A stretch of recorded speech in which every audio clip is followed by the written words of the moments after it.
When most people picture the Wild West, they imagine a lone gunman riding into a dusty town. He steps into the street, faces his enemy across the way, and waits in tense silence before a blur of movement decides the victor. He's got his pistols in low-slung holsters tied to his thighs, maybe wearing a black hat if he's the villain, a white hat if he's the hero. He can take on a half-dozen men by himself without missing a shot. It's a scene we've all watched in movies and TV shows, but it's almost entirely fiction. The real history of gunfighter duels in the American frontier is far more complicated, less theatrical, and morally tangled. The men we now call gunslingers didn't even use that word, didn't wear those cinematic rigs, and didn't often fight in the drawn-out duels we've come to expect. They were as likely to serve as town lawmen as they were to rob banks, sometimes doing both in the same year. And while their reputations inspired fear, their actual gunfights were usually fast, messy, and over in mere seconds. The very word gunslinger is an invention of the 20th century. Etymologists trace it back to the 1920s silent movie Drag Harlan, with later popularity thanks to novelist Zane Grey in 1928. During the actual 19th century frontier era, you'd be more likely to hear gunfighter, shootist, badman, pistolier, or the Spanish term pistolero.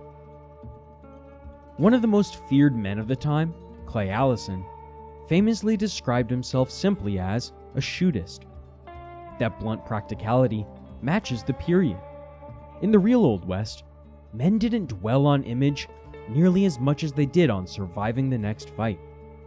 Ironically, it would later be dime novels, pulp fiction, and eventually Hollywood that locked the gunslinger into place as the archetype we think of today. On the screen, the gunfighter duel is an archetype, either all good or all bad. It's Gary Cooper in High Noon, standing for law and order against impossible odds.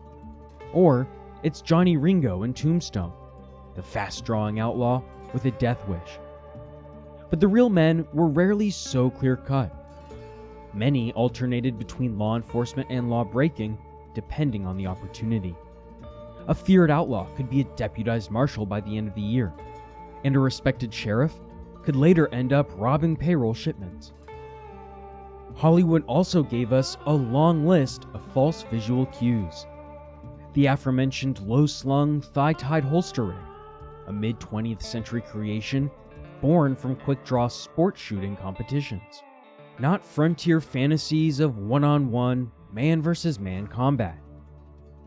Then there's the drawn-out duel in the street. This almost never happened. In fact, there's only two confirmed examples that fit the Wild West's pop culture mold: Wild Bill Hickok versus Davis Tutt, and Jim Courtwright versus Luke Short. You see, the one man against many shootout was avoided unless unavoidable. When it happened, it was usually an ambush or chaotic brawl, not a staged showdown. Most men were smart enough to shy away from certain bloodshed. With the medical practices at the time, a few seconds of dueling was not worth losing a limb, contracting an infection, or some other gnarly injury that would only end in suffering and death. The pistol as primary weapon was also a Hollywood sham. In reality, many gunfighters preferred shotguns or rifles for their accuracy and killing power. The truth is less cinematic, but far more human. Gunfights were often quick, ugly, and fought at very close range. A pistol at close range isn't going to render your body parts unrecognizable. A sawed-off shotgun to the face, though, will ensure that your funeral features a closed casket. So what were the dueling weapons of choice? The choice of weapon could mean the difference between life and death. Popular imagery locks gunfighters into the revolver, but in practice, it was the aforementioned shotguns, especially the short-barreled coach gun, were a favorite for close encounters. Stagecoach guards, hence the term riding shotgun, valued them for their speed and stopping power. Rifles, like the 1873 Winchester, offered accuracy.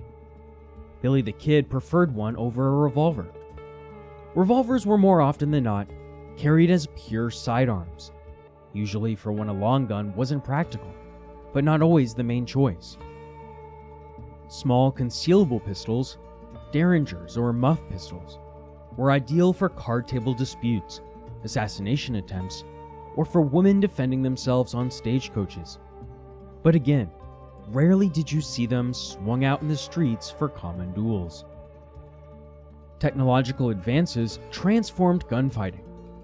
Colt's Peacemaker used self-contained metal cartridges, making reloads far faster than the old cap and ball revolvers. That improvement in speed and reliability made the mid to late 19th century deadlier than the early frontier period. Wyatt Earp summarized the mindset perfectly. Fast is fine. Accurate is final. So how did gunfights, or if we really want to call them duels, really happen? Forget the stylized walkouts at high noon. Most lethal encounters in the West were sudden and unplanned. This included disputes over poker games, accusations of cheating, and drunken insults. There were also ambushes, a man caught unprepared, attacked in an alley or saloon, and mob violence erupting during brawls or lynchings.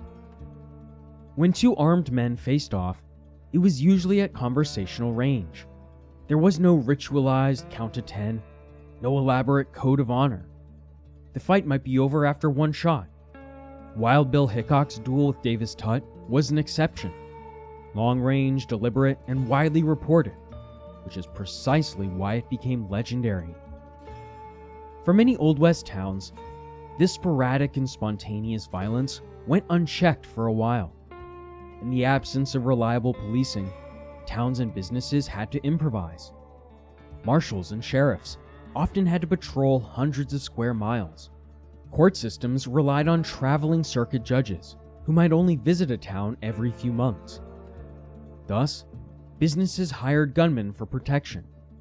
Cattle barons like John Chisholm brought on men such as Billy the Kid to guard herds, and mining companies hired known outlaws to protect their bullion shipments from other outlaws. Bounty hunting flourished. Dead or alive rewards encouraged lethal captures, turning some bounty hunters into bounty killers. However, even with a prominent amount of hired guns, they rarely had time to duel. Even in their own time, many gunfighters played into the dueling legend. A dangerous reputation meant fewer people dared challenge you, making survival more likely. Bravado, exaggerated kill counts, and stories of superhuman shooting skill were tools of intimidation as much as they were ego. John Wesley Hardin and Clay Allison were notorious for boasting about their exploits, whether or not the tales were entirely true. They helped write their own myths, which inspired others to write semi-autographical dime novels. However, this was mostly historical fiction, but nonetheless cauterized the tradition that Hollywood would later amplify into the archetype we think we know today. While we've covered the iconic duels of Wild Bill Hickok or Luke Short before, there is actually another lesser-known duel that technically occurred in the American West. It may not have taken place in an abandoned mountain mining town or the dusty abandoned streets of a high desert ghost town, but its nickname as the last notable American duel speaks for itself. Introducing the legendary Broderick Terry duel. By the middle of the 1800s, the old ritual of the gentleman's duel still clung to life in parts of America, even as most states had outlawed it. On the frontier and in fast-growing western states like California, the idea of defending one's honor with pistols still carried weight, especially among powerful men for whom reputation could mean political survival. The Broderick Terry duel of 1859 unfolded in this same charged atmosphere, where political rivalries and personal grudges could escalate into deadly formality. David C. Broderick and David S. Terry had once been allies. Broderick, a U.S. Senator from California and a fierce opponent of slavery, had spoken highly of Terry when he served as Chief Justice of the California Supreme Court, even defending him when others would not. But the political landscape was shifting fast. Broderick's free soil beliefs directly clashed with Terry's Southern, pro-slavery leanings, and when Terry lost re-election to the bench in 1858, he laid the blame at Broderick's feet.